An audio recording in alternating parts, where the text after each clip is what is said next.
Lucas capítulo 4, verso 16 diz assim, Jesus foi para a cidade de Nazaré, onde havia crescido. No sábado, conforme o seu costume, foi até a sinagoga. Ali ele se levantou para ler as escrituras sagradas e lhe deram o livro do profeta Isaías. Ele abriu o livro e encontrou o lugar onde estava escrito assim. Ele abriu o livro no lugar onde estava escrito assim: o Senhor me deu o seu Espírito, Ele me escolheu para levar boas notícias aos pobres e me enviou para anunciar a liberdade aos presos, é culto de libertação, dar vista aos cegos, libertar os que estão sendo oprimidos e anunciar que chegou o tempo em que o Senhor salvará o seu povo. Tome assento em nome de Jesus. O Senhor me deu o seu Espírito. A minha versão é um pouco diferente da sua, que é na linguagem de hoje. Essa versão é muito doce. O Senhor me deu o seu Espírito, Ele me escolheu para levar boas notícias aos pobres e me enviou para anunciar a liberdade aos presos, dar vista aos cegos e libertar os que estão sendo oprimidos. E anunciar que chegou o tempo em que o Senhor salvará o seu povo. Uma exegese dentro de uma hermenêutica do que se interpreta esse texto, nós aprendemos alguns segredos de Lucas, capítulo de número 4. O médico Doutor Lucas, no seu evangelho, ele traça com mais clareza do que Mateus, o publicano, do que Marcos e do que João. O doutor Lucas, pela sua formação acadêmica, por que não dizer pelo conhecimento secular que ele tinha, ele trazia com precisão detalhadas o ministério de Jesus em todas as suas aparições, segundo a visão do doutor. E aqui no capítulo 4, e o verso 18, do verso 16 até o 19, lido nessa noite, no verso 18 nós encontramos que o Espírito está sobre alguém. Significa dizer que o Espírito Santo, o mesmo Espírito de Deus, que foi sobre Jesus, agora é sobre a igreja. O mesmo Espírito de Deus, que era sobre o Filho de Deus, agora também é sobre você, que passou a ser também filho e filha de Deus. A gente escuta, irmãos, sempre alguém falando, Jesus, ele é unigênito de Deus. Ele era unigênito de Deus, pastor Vitor, até o dia em que ele não nos comprou com o teu sangue. Depois que Jesus nos comprou com o seu sangue, a Bíblia diz que ele veio para os seus, segundo João, e os seus não o receberão. Mas todo aquele que o recebeu, ele deu o direito, ele deu o poder, ele deu o privilégio de serem chamados também filhos de Deus. Então, Jesus, ele é unigênito de Deus, enquanto ele está lá na glória, e enquanto ele estava aqui na terra, antes de ressuscitar, ele continuava sendo o único de Deus. A palavra unigênito significa único. Primogênito significa primeiro. Quando a Bíblia se refere, pastor Vitor, que ele era primogênito de Maria, é porque Maria teve o segundo, o terceiro, o quarto, e daí sucessivamente. Mas de Deus, meu caro Emerson, é Emerson, né? Everton, toda vida eu troco, eu quero. Meu caro Everton, quando a Bíblia diz que ele é unigênito de Deus, ele era único, até o dia em que ele não ressuscitou ao terceiro dia. Quando ele ressuscita ao terceiro dia, aí a Bíblia diz que agora ele continua sendo agora também primogênito de Deus. Porque eu e você passamos a ser filhos de Deus. Eu acho que você não entendeu a profundidade dessa pronúncia. Você passou a ser filho de Deus. Dá para dar glória a Deus por isso, irmão? Isso é um privilégio grande, Leonardo. Um Zé Ninguém, depois de coisa nenhuma, antes do Calvário, nós éramos isso. Antes do Calvário, nós éramos uns Zé Ninguéms, uns coisas nenhumas. Mas depois do Calvário, você deixou de ser Zé Ninguém, você deixou de ser uma coisa nenhuma, e você passou a ser filho e filha de Deus. Eu fico com pena quando eu vejo alguns irmãos que andam com aquela falsa humildade, olhando para baixo, com a cara triste, muitas vezes considerando o outro que ainda nem conhece Jesus, e mesmo conhecendo, nega a sua fé, porque negar a fé em Jesus é negar Ele como seu Senhor, é não querer Ele como seu Salvador, é não aceitar Ele como dono totalmente da sua vida. Isso é negar a Jesus, e é unicamente por esse único pecado que conduzirá o homem à perdição eterna. E aqui no Vitão eu vou, que a igreja dele é igual a sua lá, Carlos, não tem alisado não, ó. É céu ou é inferno? Você escolhe. É ser fiel para ir para o céu ou ser infiel para ir para o inferno? E tem pessoas, irmãos, cristãs, que muitas vezes, por falta de interesse, porque é falta de interesse, porque o manual ele deixou, que é a palavra. A oração liga o homem com Deus. Quando você dobra o joelho, você está dizendo: Senhor, eu quero falar contigo. Senhor, eu quero comunhão. Senhor, eu quero sentir tua graça. Mas quando você abre a Bíblia Sagrada, Deus está dizendo: agora quem vai falar com você sou eu. Aleluia. Agora quem vai falar com você sou eu, através da minha palavra. Mas vivemos em um tempo de uma geração que, por pura preguiça, em alguns casos por falta de compromisso, não querem mais buscar a Deus. Por isso que não tomaram ainda posse dessa vitória, de realmente se sentir como o herdeiro do céu, herdeiro de Deus com Cristo, como filho, co-herdeiro com Ele, como diz Paulo. Amém. São pessoas que andam olhando para baixo, pastor Carlos. Outro dia, eu estava vindo de Natal para Brasília, e eu peguei um voo de prefeitos, e parece que eu estou vendo. Foi logo quando eu vim para cá, para meu casamento com Elisa, 8 anos atrás, pastor. E eu peguei um voo de prefeito, sabe? E parece que eu estou vendo. Eu não sabia que no avião era 23 quilos, e eu tenho uma mala que pesa bem 50, né? E eu vinha trazendo, tá enrolado, né? E eu vinha trazendo tanta roupa, tanta coisa dentro dessa mala, Léo, mas Elias, os irmãos presentes, que quando chegou para pesar, deu um valor absurdo. Jefferson, né? Acertei? Jefferson, né? Everton. O Diego é mais fácil.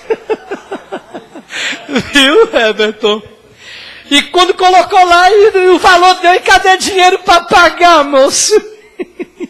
E eu fui tirando tudo de dentro da minha mala, e um monte de gente assim, lá no guichê, lá no Gol, em Natal, no aeroporto. E eu fui dando as minhas roupas para os irmãos que estavam comigo lá, tem mais ou menos 15 irmãos, mas eu, e outros lá, e eu fui dando, e era colocando lá. E a mulher disse: o senhor não vai terminar nunca? Eu digo: quando der 23 quilos eu paro. E passei tudo para eles, irmãos. E entendi que aquele a quem o Senhor chama, é quem Ele cuida. Ele cuida de você. Ele cuida. A Bíblia é muito clara quando diz, querido, que o Espírito do Senhor lhe descer sobre alguém. Não é por acaso que o Espírito Santo se apodera de uma pessoa, não. O Espírito Santo se apodera de alguém para lhe dar poder e fazer com que você realize a obra de Jesus. A obra de Jesus. E o que eu acho lindo com Jesus é que Ele não tem ciúme de dizer assim: vocês vão fazer obras maiores do que as que eu fiz.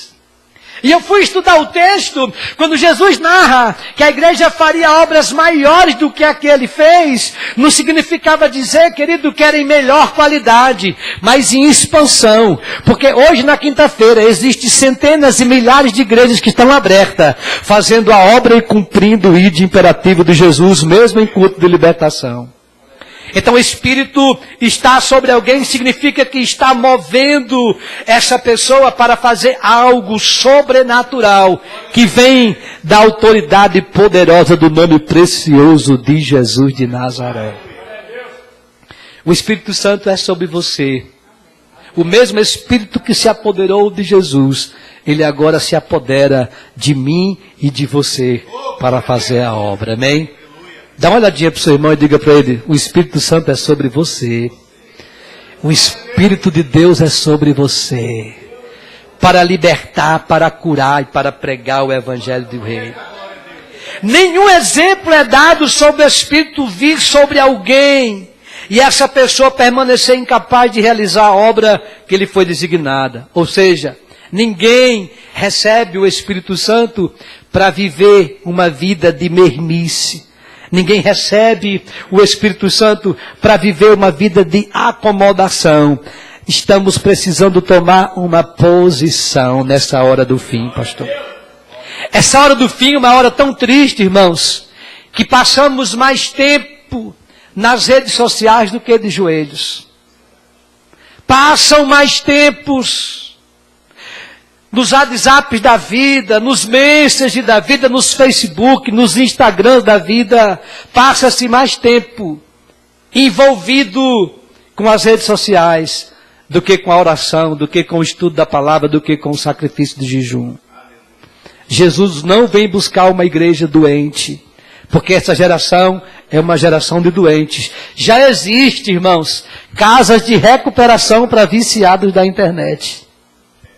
Quantos casamentos destruídos por causa do mau uso da internet. Porque toda ferramenta bem usada é proveitosa para edificar. Mas toda ferramenta mal usada é também muito proveitosa para destruir. Assim é a internet. Eu não sou contra o uso das redes sociais. Eu não sou contra a internet. Eu sou a favor do bem uso dela. Se você colocar no Google lá, e colocar, eu quero uma concordância sobre santificação. Eu quero uma concordância sobre a figueira de Israel que está sendo balançada. E agora até os Estados Unidos reconheceu Jerusalém como capital de Israel. A gente sabe que isso foi conquistado há 70 anos atrás. Mas agora que foram, realmente o Donald Trump, o presidente dos Estados Unidos, resolveu reconhecer. E mudou até como é que chama? A embaixada, muito bem. Deu toda a autoridade agora para que Jerusalém seja a capital de Israel. E o que é que isso nos quer dizer? Isso está na palavra, irmão. Isso é a figueira sendo balançada, anunciando que Jesus está voltando. Mas como o pastor Carlos falou aqui há pouco tempo, e todos que passam sempre falam a mesma coisa, estamos vivendo em um tempo que em algumas igrejas que a gente vai, parece que o caixão de Jesus está lá. Eu louvo a Deus que cada vez que eu piso aqui no altar da Marca da Promessa, eu sinto a graça e a presença do Espírito de Deus aqui neste lugar. Aleluia. Há dois aspectos do ministério de Jesus. Primeiro, ele era ungido para pregar. Ungido para anunciar boas novas. Ungido para pregar o Evangelho. Um Evangelho que liberta. Porque a maior necessidade da libertação de um homem, irmão, não é no corpo físico, mas é na alma e no espírito. Quantas e quantas pessoas que vêm para um culto de campanha como este, para um culto de libertação, unicamente com interesse em uma cura física, e a alma continua doente, e o espírito continua sofrendo, aleluia. Mas Jesus, ele não quer somente, através do poder do Evangelho, não somente curar as nossas necessidades físicas, mas ele quer também curar o nosso corpo, a nossa alma e o nosso espírito. Isso fala da tricotomia de Deus. O homem é um ser tricotômico. Por quê, pastor? Porque é constituído de corpo, de alma e de espírito. Eu tenho que ser curado no meu corpo, mas eu também tenho que ser curado na minha alma. Eu também preciso ser restaurado no meu espírito. Ou seja, não basta ter a cura física, mas é preciso ter o nome escrito no livro da vida. E quem tem nome escrito no livro da vida tem a alma e espírito alegre na presença de Deus. libertação aos cativos do pecado. Porque a doença física, até o médico pode ser usado para curar. Porque existem enfermidades que os médicos, e Deus deu ciência, Deus deu sabedoria para isso. Mas perdoar pecados, você conhece algum especialista na área cirúrgica que consiga perdoar pecado de alguém? Ninguém. Ninguém. E nem por rituais, nem por costumes. Alguns chegam a dizer assim, coloca uma pedra na cabeça, ande 2 quilômetros, faça tantas vãs repetições e seu pecado é perdoado. Não. Só quem pode perdoar pecado, irmão, é aquele que ressuscitou no 3º dia. Aquele que realmente venceu o pecado. E Jesus foi o único que venceu o pecado. Ele é aquele que perdoa. Eu queria que você abrisse sua Bíblia em Atos capítulo 10 e o verso 38 que diz assim, olha. Sabem também como Deus derramou o Espírito Santo sobre Jesus de Nazaré e lhe deu poder. E Jesus andou por toda parte, fazendo bem e curando todos os que eram dominados pelo diabo, porque Deus era com ele. O mesmo poder do Espírito que ungiu Jesus, esse mesmo poder é confiado à igreja, é confiado a você. Você tem esse poder para curar os enfermos, para expulsar os demônios. Se você abrir a sua Bíblia em Efésios capítulo 4, do verso 8 e 10, você encontra Paulo narrando, como diz a Escritura Sagrada, quando ele subiu aos lugares mais altos, o que quer dizer? Ele subiu, quer dizer que ele também desceu até os lugares mais baixos da terra, isto é, até o mundo dos mortos. Assim, quem desceu é o mesmo que subiu acima e além dos céus para encher todo o universo com sua presença. Foi ele quem deu dons aos homens. Ou seja, quando Jesus ele ressuscita, ele desce às profundezas. E a Bíblia diz em Apocalipse que ele toma das mãos do diabo a chave da morte e do inferno. Aleluia. E agora por ter conquistado na sua ressurreição, irmãos, a chave da morte, conquistou a morte, e conquistou também o inferno, ele agora dá o poder à igreja, aleluia, para salvar do inferno aqueles que crerem no Evangelho, e conduzir os céus, aquele que recebe Jesus como único e suficiente Salvador. Quando a Bíblia diz o ano aceitável, apregoar o ano aceitável do Senhor, é um período tipificado pelo ano do jubileu. Quando diz o ano aceitável do Senhor, ele estava apontando para o ano do jubileu, quando a libertação era proclamada a todos os povos no dia da expiação. Quando se completava 50 anos, a Bíblia diz que era declarado o ano do jubileu. E naquele ano seguinte ninguém plantava. Naquele ano seguinte ninguém trabalhava. Aquele ano todinho era dedicado somente à adoração ao Senhor. Agora eu pergunto para vocês, imagine, o calendário judaico é de 360 dias. Imagine você passar 360 dias só adorando a Jesus. 50 anos de trabalho. E tudo que se colhia durante 50 anos. Onde é que tem base para isso, pastor? Levítico 25. Do 8 até o 13 você vai encontrar isso. Quando dava 50 anos, aí naquele primeiro ano que se contava, era um ano totalmente de adoração.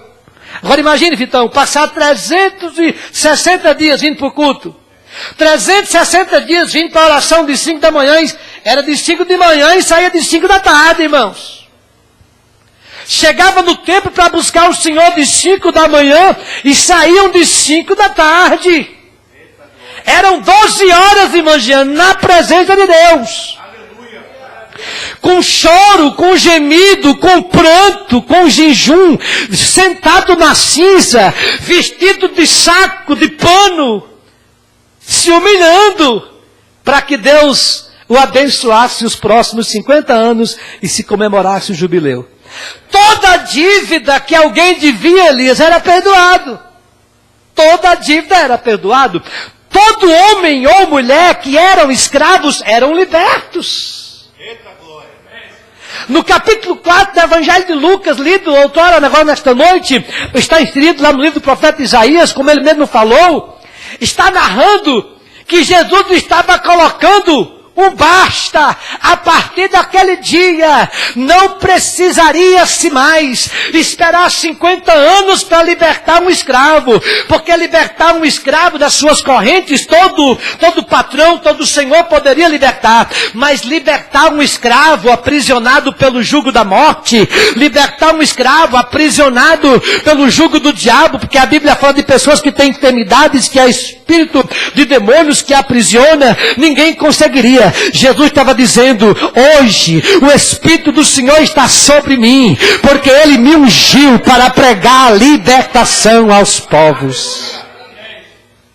Não precisaria mais de se comemorar ano de jubileu, porque em Cristo, toda a libertação é completa. Ano de jubileu significa ano de liberdade, ano de libertação. Agora não, com Jesus todo dia é dia de libertação, com Jesus todo dia é dia de cura, com Jesus todo dia é dia de milagre, com Jesus todo dia é dia de pregar, com Jesus todo dia é dia de ensinar, com Jesus é dia de mostrar, aleluia, a luz para esse mundo corrompido pelas trevas. Jesus é a nossa libertação.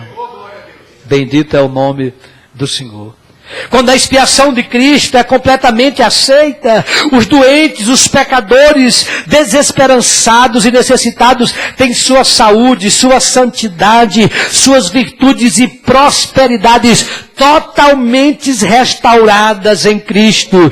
Cristo, Ele completa, Ele é tudo, Ele é aquele que completa a alegria, que completa o ser, é Ele que traz a plenitude da felicidade na vida daquele que se aproxima de Jesus. Não existe nada, absolutamente nada, que Cristo não venha libertar, que Ele não venha tirar. Tá com dor, tá doente, Ele vai libertar da sua dor, aleluia. Tá oprimido, Ele vai libertar dessa opressão, aleluia. Tá sendo afligido por algum medo, Ele vai libertar desse medo, porque Ele é a sua libertação. A Bíblia diz que Ele era ungido para curar. Jesus, Ele foi ungido para curar. Repita comigo, diga, Jesus foi fraco, diga, Jesus era ungido para curar. Diga, Ele me ungiu para curar também, aleluia. Ele te ungiu para curar também. Em Lucas capítulo 9 ele diz, ele convoca os 12 discípulos e dá a eles poder e autoridade. A palavra no original significa exogesia plena, porque tem gente que tem poder para comprar cama, mas não tem autoridade para pedir a Deus sono, aleluia. Tem gente que tem poder para comprar carro, mas não tem autoridade para pedir a Deus a cura da paralisia. Tem gente, pastor Vitor, que tem poder para mandar, para demitir, botar para fora, mas não tem autoridade para expelir demônios que oprimem a alma. Mas Jesus, Ele lhe deu autoridade plena, exogesia plena no teu nome, poder e autoridade para curar e para libertar e pregar o seu evangelho, aleluia. Ele veio também para os quebrantados de coração. Os irmãos já prestaram atenção que as pessoas que são quebrantadas de coração, essas pessoas alcançam com mais facilidade as curas e as libertações de Deus. Uma pessoa que... Pastor, o que é uma pessoa quebrantada de coração? Uma pessoa quebrantada de coração, irmão, não é aquela que você vê na rua e por qualquer coisa ela estende a mão para o amigo. Não, isso aí é compaixão. Isso aí é ter também misericórdia. Quebrantado de coração é aquele que quando está na presença de Deus se derrama. É aquele que chora, é aquele que não se contém. Quando está na presença do Pai, ele é como manteiga derretida. A lágrima desce, o coração arde. Isso é ser uma pessoa quebrantada de coração. Quebrantado de coração também, um dos seus significados, segundo o salmista, é aquele que sempre está disposto a se entregar totalmente para Deus, e mesmo na correção, este sim, sempre se derrama e se quebranta na presença do Senhor. Isso é ser quebrantado de coração. Quebrantado. Jesus, como homem, ele foi quebrantado de coração. A Bíblia diz que quando ele chega diante de Jerusalém, a gente lê só o texto que ele diz assim, né, pastor Vitor?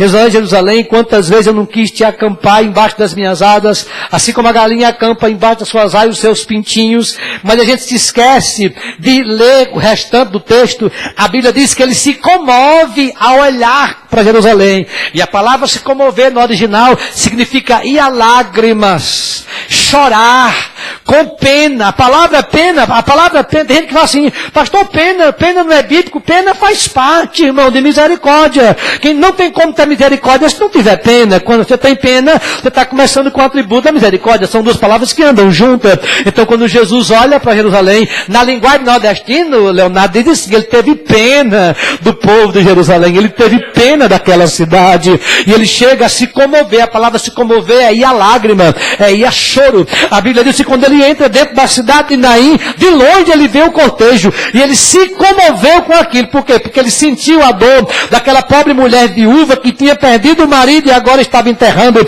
o seu filho. Mas a Bíblia diz que tendo se compadecido, tendo chorado vendo aquela situação, ele resolve entrar para libertar da morte aquele pobre rapaz, e toca no esquife, manda parar o enterro, e a Bíblia diz que com autoridade ele manda o moço se sentar. E quando ele se senta, irmão, segundo, se você estudar o que aconteceu naquele dia em Naim, você vai ficar perplexo. Teve muita gente que correu com medo, porque ninguém tinha visto então. E segundo a visão do Evangelho Sinótico, diz que ali foi uma das primeiras ressurreições de Jesus. Ninguém tinha sabido ainda. Ele não tinha ressuscitado ainda a filha de Jairo, ele não tinha ressuscitado Lázaro depois de 4 dias, não. Então Jesus se comoveu, ele sentiu a dor. Ei, crente, fique ciente de uma coisa. Quando a Bíblia diz na carta de Paulo aos Romanos, no capítulo 8, que ele transpassa para Deus o nosso gemido inexprimível. Ele conhece cada lágrima, ele conhece, sabe, cada dor. Sabe por que é que ele conhece o seu gemido?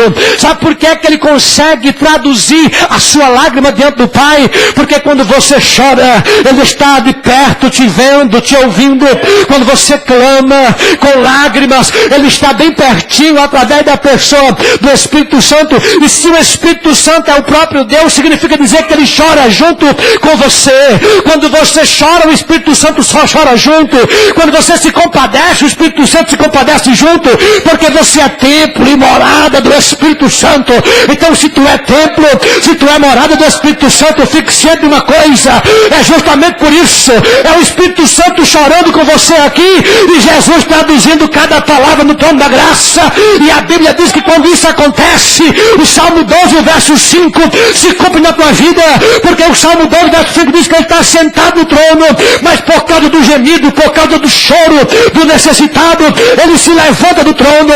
E a Bíblia diz que quando Deus se levanta do trono, é para ordenar a minha e a tua vitória, é para ordenar o meu e o teu milagre. Então nesta noite, enquanto você está aqui adorando, Deus está de pé ordenando a tua vitória, ordenando a tua libertação. Se tu recebe esta palavra, levante a mão para o céu e adore, porque tem milagre de Deus chegando para a tua vida. Oh, Rabiandaka manda soa, que a plandaia subnácia. Pode até o mundo aí fora ficar enganado nessa hora do fim com os falsos cristos e os falsos profetas, mas a noiva do Cordeiro, marca da promessa, continuará de joelho para falar com Deus, e se colocará de pé para ouvir Deus falar com ela através da sua palavra. Nesta noite, tu já se colocou de joelho. A introdução do culto foi a oração, foi você dizendo: Senhor, eu quero comunhão contigo, Senhor, eu quero estar pertinho de ti. E agora você está sentado, sendo servido pelo Espírito Santo. Então coma deste pão, bebe desta água, porque grande é a jornada até a trombeta ser tocada. Labanda sourebe, a banda gamanda subnácia. Oh, aleluia. Ele veio para os cegos. E o pior cego, irmão, não é aquele que é cego fisicamente. O pior cego, pastor, é o cego da alma. Este é o pior cego. O cego do espírito. Se você prestar bem atenção, quando Bartimeu vai até Jesus, Jesus pergunta: o que é que você quer que eu lhe faça?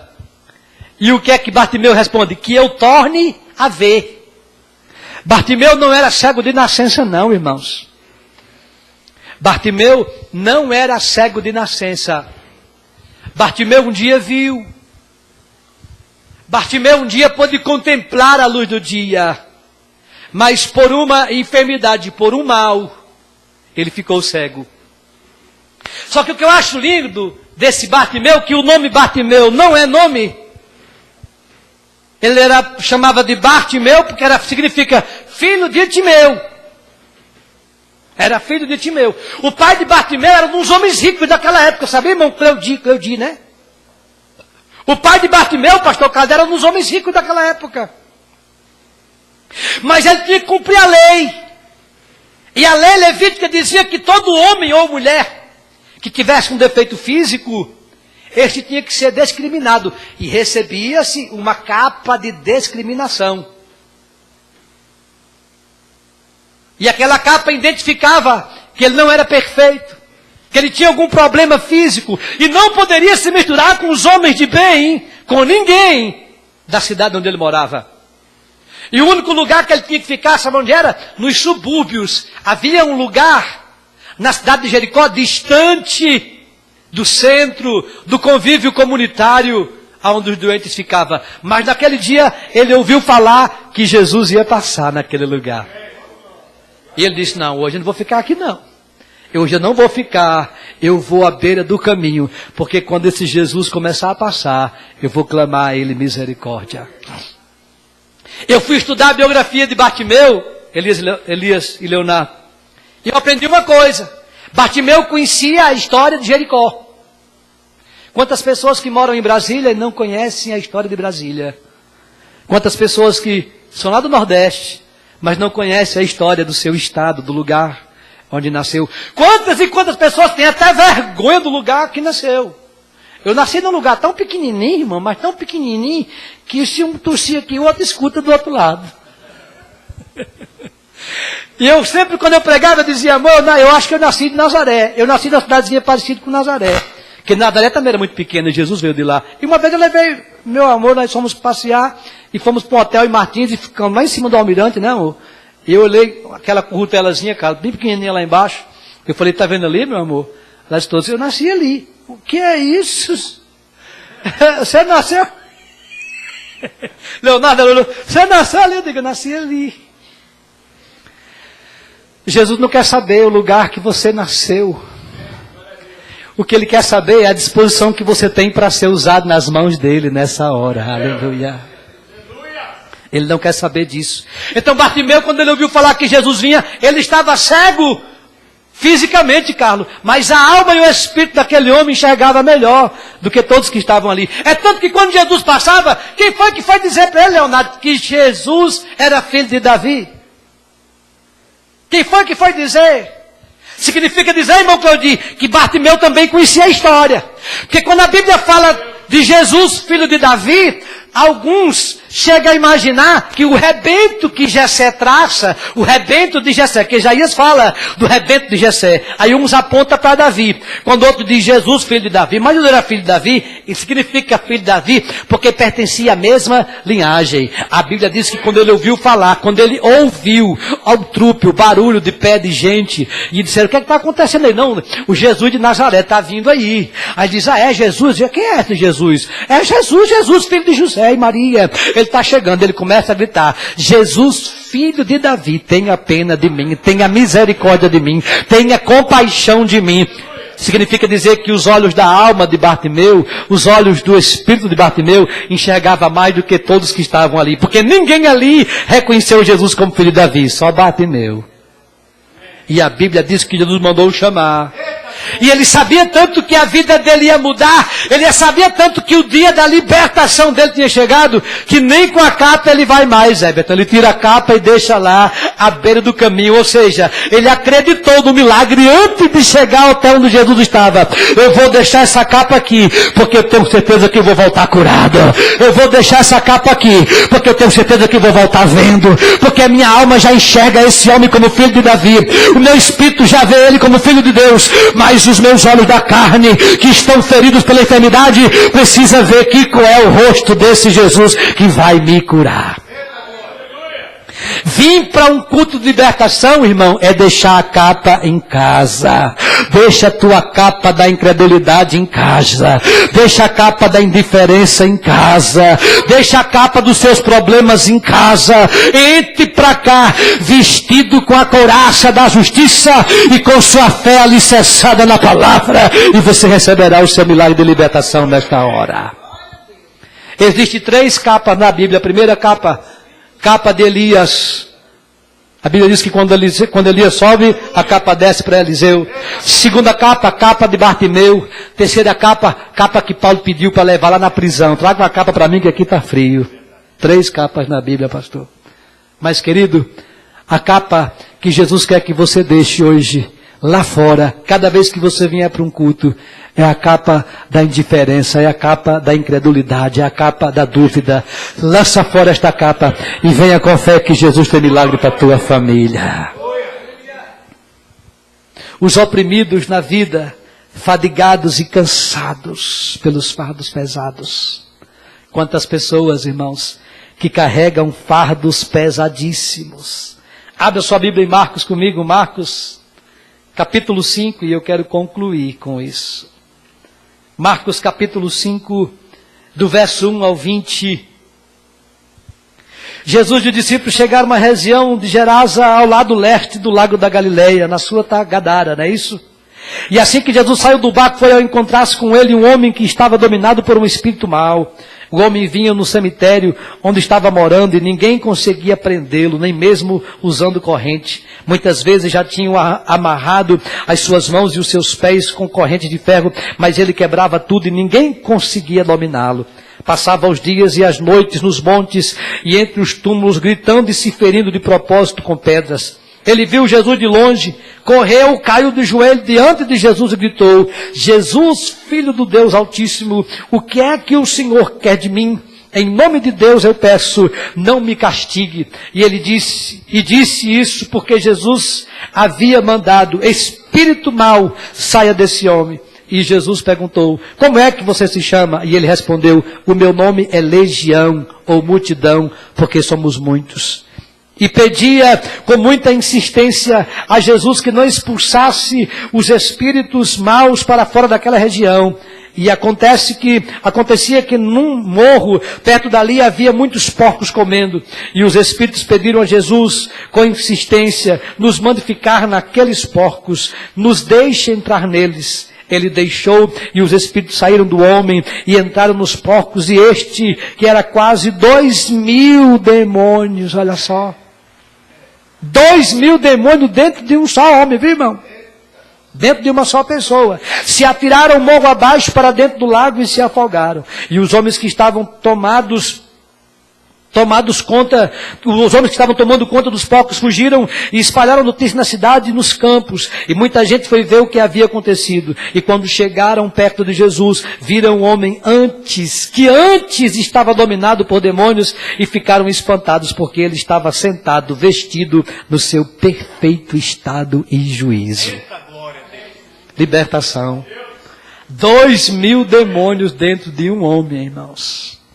Por isso que ele vivia nos sepulcros. Por isso que amarravam ele com correntes. E ele torava, parecia que estava com cordas. Eu não esqueço nunca, pastor Carlos, em um congresso em Teresina, nós estávamos pregando uma igreja grande, mais ou menos 1.600 pessoas daquela igreja, lotada.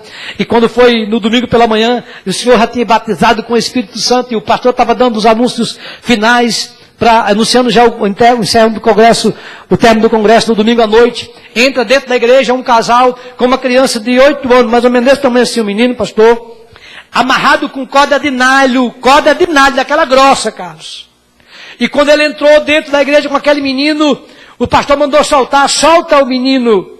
E quando soltaram o menino vinha correndo assim, irmão, parecia um cachorro, com os braços e as pernas no chão.